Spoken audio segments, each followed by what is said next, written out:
साला तेहू यही में काटा तारे रे। तब बाप रे बाप, मच्छर काट दिया ना सनी भाई,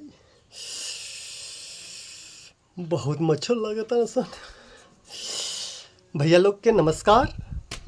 आई आप लोग के एगो प्यारा सा सोहर गीत सुनावा तानी। आप थोड़ा ही सभा अच्छा लगी तो आप लोग प्यार आशीर्वाद दिहल जाई। जय माता दी। जुग जुग जिया तू लाला नावा भवनावा में भाग जगल हो।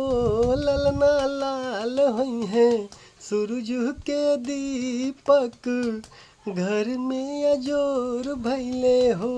ललना लाल हुई है सूरज के दीपक, घर में अजोर भैले हो। जुग जुग जिया तू लाला नावा भवनवा में भाग जगल हो। ललना लाल हुई है सूरज के दीपक, मन में अजोर भैले हो। कि ललना लाल हुई है सूरज के दीपक, घर में अजोर भैले हो।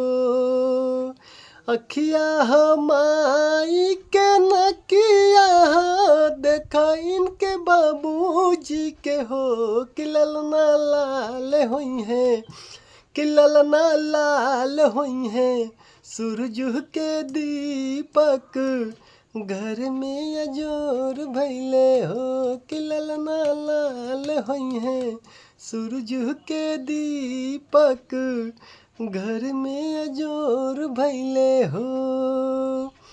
जुग जुग जिया तू लाला नावा भवनवा में भाग जगल हो। ललना लाल हुई है सूरज के दीपक, घर में अजोर भैले हो। ललना लाल हुई है सूरज के दीपक, घर में अजोर भैले हो। जय माता दी। हर हर महादेव।